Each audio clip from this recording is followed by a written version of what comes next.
Oi, gente, que prazer poder estar com vocês mais uma vez, compartilhar um pouquinho das minhas impressões do Vem Segue-me esta semana.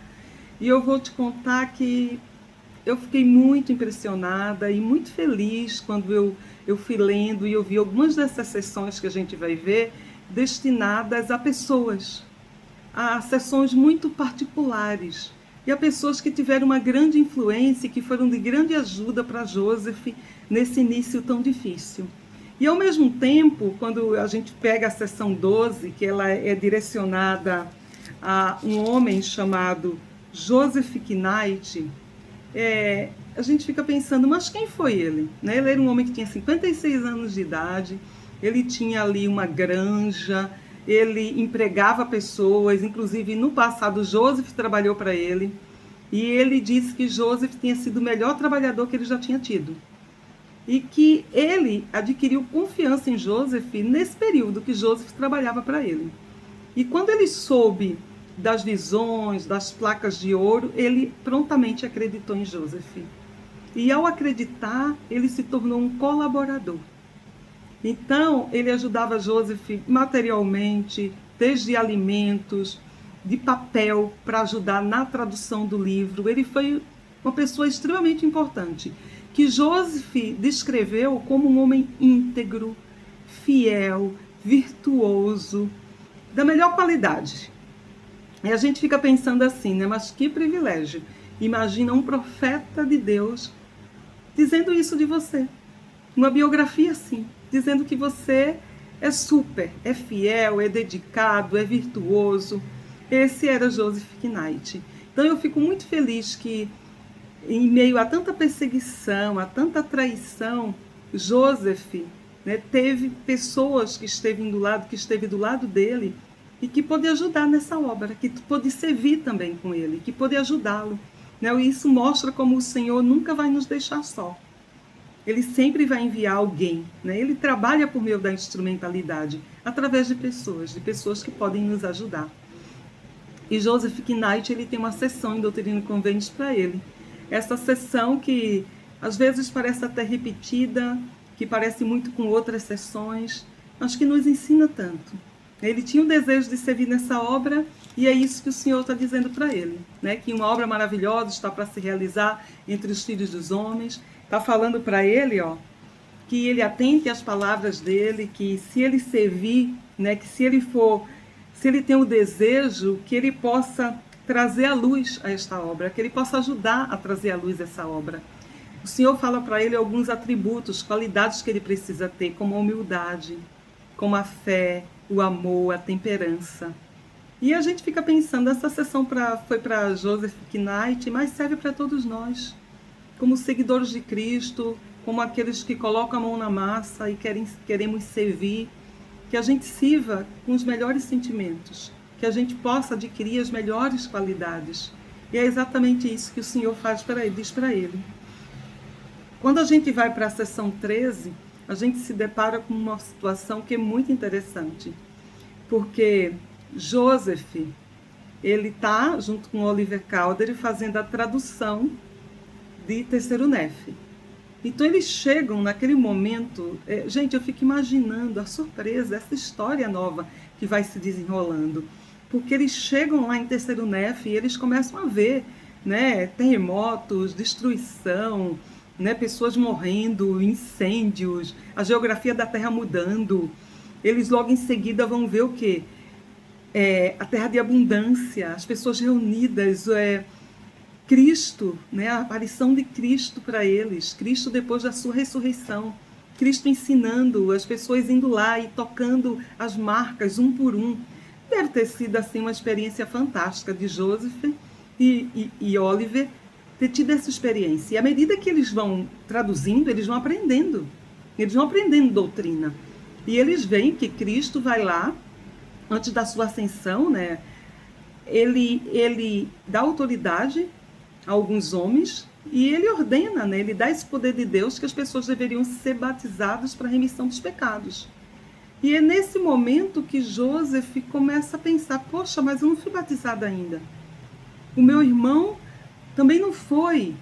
Então, Oliver, eles começam com E será que devemos ser batizados? E essa autoridade? E essa igreja? E é nesse momento que eles tomam uma decisão. Eles vão até um lugar bem tranquilo.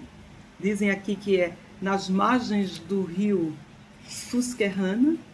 E é nesse momento que Oliver e Joseph, no dia 15 de maio de 1829, nessa época, aqui no livro Santos, fala-se que era período aí de primavera, que tinha muita chuva, então era uma primavera atípica, e nesse momento eles decidiram, né, quando deu uma paradinha nas tantas águas, eles esperaram a chuva passar, e eles foram num bosque perto do rio Susquehanna, onde eles se ajoelharam e perguntaram sobre o batismo e a remissão dos pecados.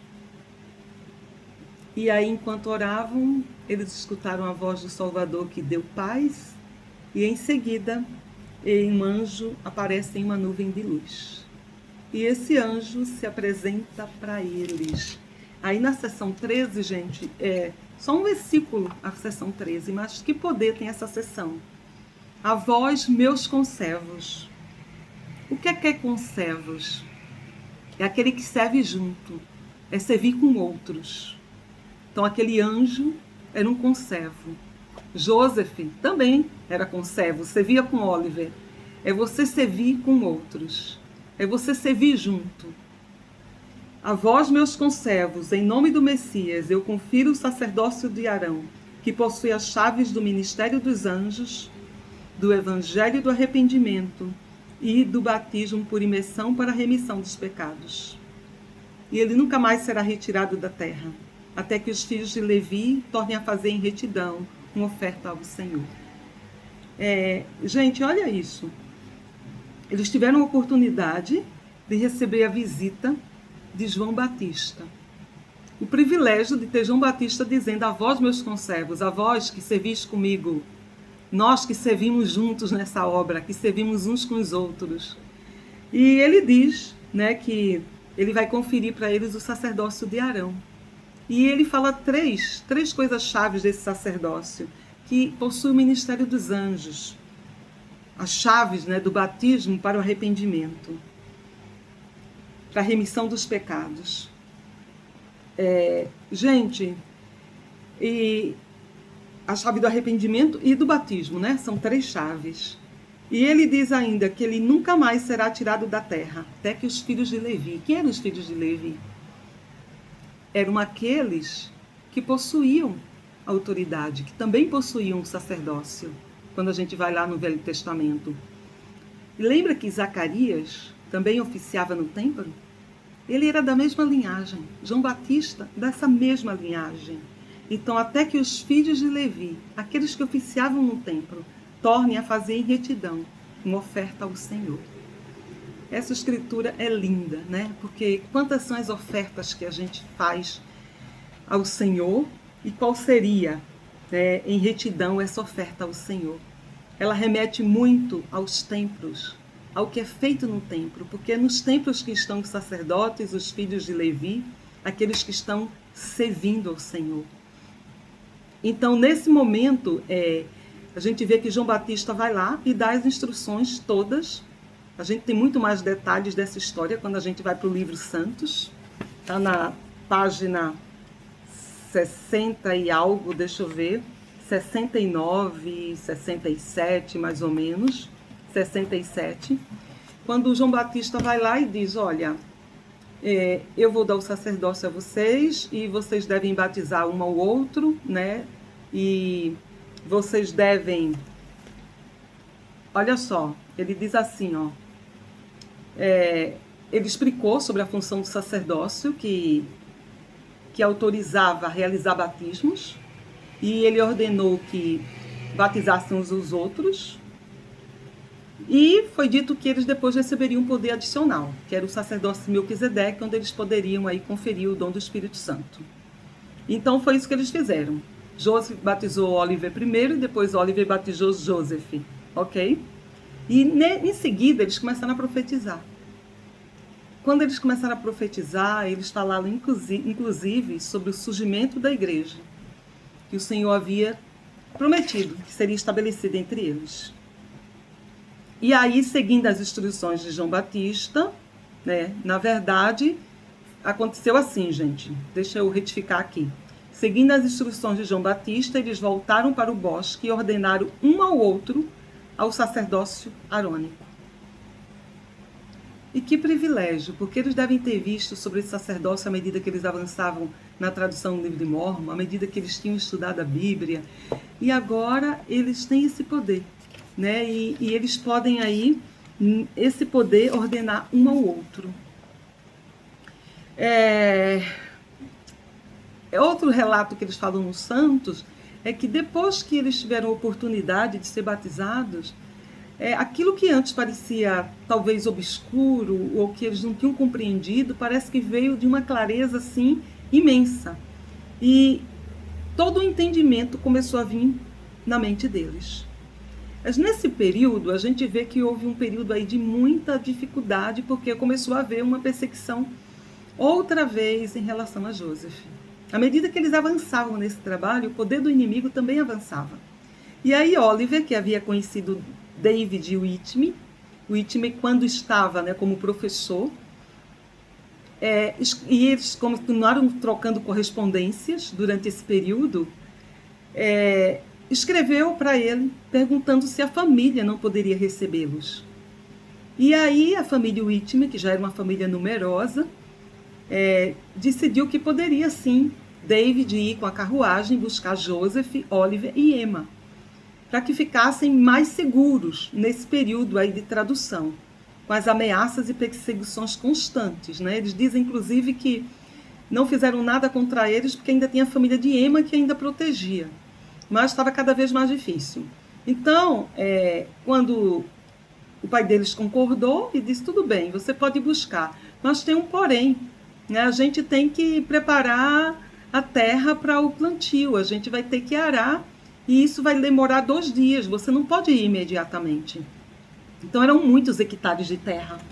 E é muito interessante aqui na página 69 de Santos, que fala exatamente isso. David queria imediatamente, sabendo das ameaças, buscar a Joseph, a Emma e a Oliver. Mas com esses 2 dias de trabalho, eles precisavam, né, arar 8 hectares e enriquecer o solo calcinado para ajudar o trigo a crescer. Então, o pai deles disse assim, ore para saber como você se sente a respeito. E eles oraram e sentiu que deveriam terminar o trabalho antes de ir buscar Joseph. Mas aí, quando David se levanta no outro dia, ele vê fileiras de sulcos na terra, que não estavam aradas na noite anterior. E ao caminhar pelo campo, ele viu que cerca de 6,5 hectares haviam sido arados da noite para o dia. Gente, a gente vê nesse período de restauração da igreja milagres todo o tempo.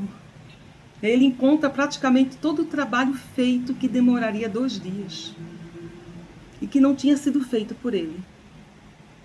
O pai de David ficou maravilhado e disse, deve ter sido um poder maior que possibilitou isso. Ele disse, eu acho que é melhor você ir à Pensilvânia assim que o pó calcinado for colocado.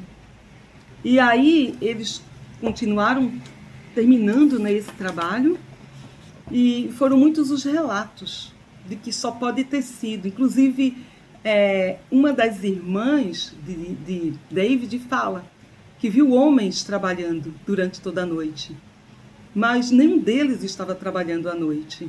Gente, os milagres estão aí a todo momento. Então, eles acabam indo buscar Joseph, Oliver e Emma, e aí eles se instalam na casa e eles começam aí, né, continuam a fazer esse trabalho de tradução. Só que aí eu fico tão assim agradecida, porque o Senhor realmente nos conhece pelo nome. Quando a gente vai ver essas sessões seguintes, a gente vai ver que tanto David, né, que eram os irmãos aí, tanto John, quanto Peter, todos eles estavam preocupados ao adquirir um testemunho sagrado dessa obra de como poderiam ajudar. E como o Senhor dá para eles, né, conselhos e fala sobre eles de maneira, assim, algumas coisas muito gerais. Mas, por exemplo, quando ele fala de John, ele diz: eu vou te dizer aquilo que nenhum homem sabe, a não ser eu e tu somente. Que foi um pouco das cartas de Oliver. Oliver também escrevia para David, e ele dizia que Joseph falou para ele coisas que ninguém sabia. E agora eles estão tendo a oportunidade de escutar sobre coisas que ninguém sabia, né? E sobre conselhos muito específicos. Então a gente vê também como esses conselhos podem se aplicar à nossa vida, porque são conselhos de como trabalhar nessa obra, de como declarar arrependimento às pessoas, de como ajudar a pregar o evangelho, né? Inclusive, ele fala no de David sobre perseverar até o fim.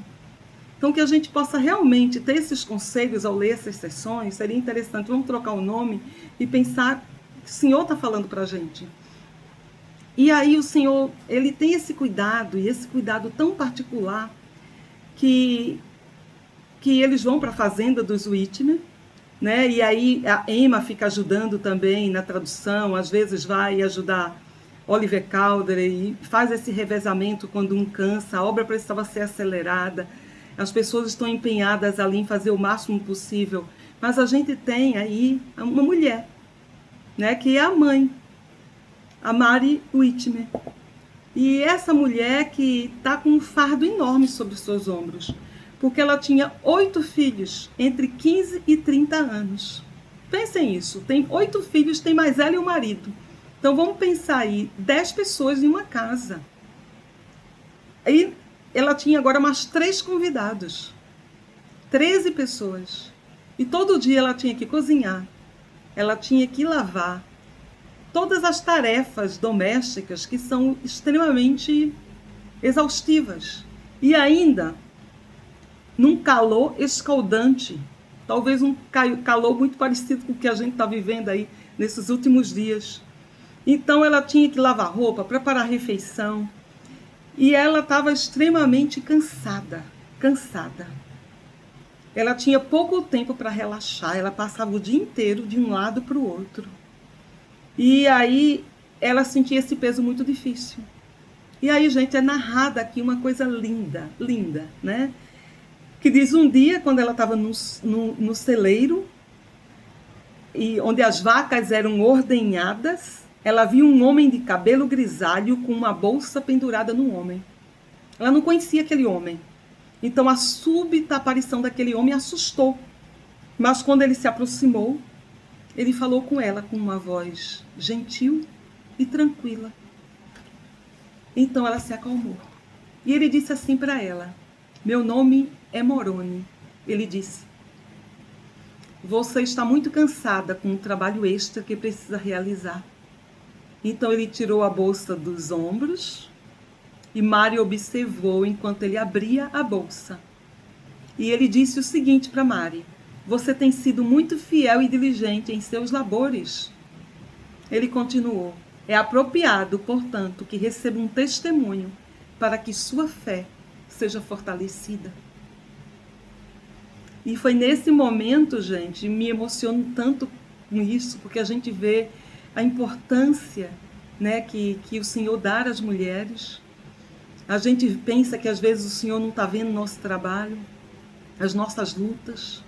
Às vezes você que está lá correndo com um filho pequeno, né, com um marido, às vezes se desgastando entre faculdade, entre trabalho fora do lar, ou trabalho dentro do lar, os chamados na igreja, as obrigações do dia a dia. O Senhor sabe as suas dores, o Senhor sabe o que você passa. E ele sabia. E aí Moroni abriu a bolsa, retirou as placas de ouro e segurou-as na frente de Mari, e folheando as páginas para que ela pudesse ver os escritos gravados nela. Depois de virar a última página, ele a aconselhou a ser paciente e fiel enquanto carregava esse fardo extra por mais um tempo, prometendo que ela seria abençoada por isso. Gente, Mary Smith, ela, uma mulher foi a primeira testemunha das placas de ouro. Uma testemunha ocular. Ela viu. Ele foi embora em seguida, deixando Mari sozinha e com muito trabalho a fazer. Mas isso não a perturbava. Ou seja, isso não mais importava. Porque ela tinha esse testemunho adicional. Ela tinha visto, ela sabia. Então, ainda que ela se desgastasse, ainda que aquele trabalho fosse difícil, ela entendia e sabia que vinha de Deus. E ela pôde suportar aquele período de trabalho tão intenso. Eu sei que pode a mesma coisa acontecer conosco quando os nossos fardos estão pesados demais. Nós podemos buscar a ajuda do Senhor. Podemos buscar. E Ele vai nos dar esse reforço adicional para que a gente possa suportar e seguir adiante, por maior que sejam as dificuldades. E mais adiante, a gente vê a seção 17, que também é maravilhosa, porque é dito que pela fé as 3 testemunhas verão as placas e outros objetos sagrados. A gente vê o desejo que tem de Oliver Cowdery, de David Whitmer e de Martin Heldes, de serem essas testemunhas. Eles são esses homens que estão aí acompanhando, eles querem ver, e eles se tornam essas testemunhas. Eles se tornam essas testemunhas. E não só testemunha das placas, como eles veem outros instrumentos, inclusive o peitoral, a espada de Labão, o urim e o tumim, que foram dados ao irmão de Jared no monte, quando ele falou com o Senhor face a face. Gente, eles puderam testemunhar, eles puderam ver. A gente sabe toda a história, a gente sabe como eles puderam ver essas placas de ouro e de como eles voltaram e puderam testificar de como Joseph estava feliz. A mãe dele relata de que ele estava exultante, porque ele sabia que não estava sozinho, ele estava dividindo isso com outras pessoas. Olha só, ele estava servindo junto com outros. Eles eram conservos, um apoiando o outro, um ajudando o outro. Nós podemos também ser conservos, trabalhar um com os outros nessa obra. E agora Joseph já não se sentia só, porque ele disse, inclusive, à mãe, que agora as pessoas vão saber que eu não estou enganando a ninguém, porque outras pessoas viram. E agora eu tenho umas 3 pessoas de peso, e 3 pessoas respeitadas na região. Oliver Cowdery, que era advogado, que era professor. Martin Heldes, que era fazendeiro. David Whitmer, que também era um fazendeiro respeitado, e extremamente religioso.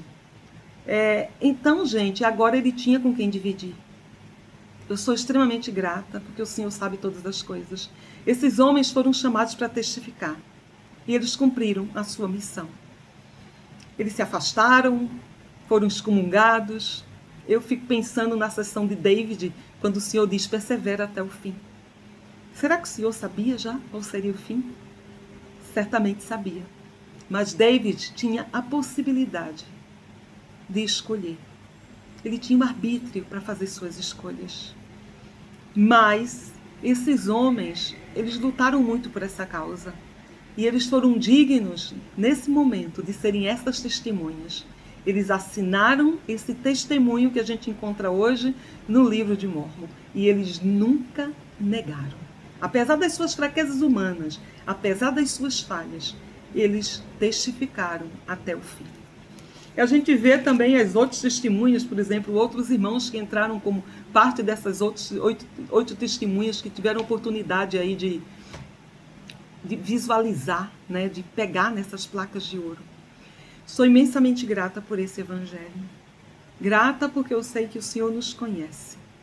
E quando a gente se sentir mais sobrecarregado, Ele vai nos mandar essa ajuda divina. Grata por João Batista, aquele que foi lá e batizou o nosso Salvador, aquele que não se sentia digno, aquele que teve o seu pai, o seu pai morto, para que ele pudesse viver, que foi Zacarias, que cumpriu sua missão e que agora estava aparecendo a Oliver e a Joseph. Imagina, eu acho que eles devem ter pensado, né? João Batista, eu mesmo que foi decapitado. Gente, decapitado nesta vida, do outro lado ele continua vivíssimo. Então esse evangelho é um evangelho de esperança. É um evangelho de restauração, de ministração de anjos, de arrependimento, de batismo, de ordenanças sagradas. O sacerdócio é o todo. A igreja, né, ela começa aí essa restauração do evangelho, que continua até os nossos dias, a restauração de todas as coisas. Mas às vezes eu fico pensando que tudo que o nosso Salvador Jesus Cristo fez e quer é que a gente seja restaurado com Ele. É que a gente seja restaurado junto com a igreja. E a nossa restauração, gente, acontece dia a dia, com a nossa conversão. Quando a gente tem esse desejo de ler as Escrituras, de se arrepender, de ser batizado, de perseverar, de testificar, de carregar o fardo um dos outros, de ser conservos, de servir uns com os outros. Que o Senhor nos abençoe nessa grande obra. Que a gente possa ser um instrumento a ajudar a trazer a luz a Sião. Até a próxima.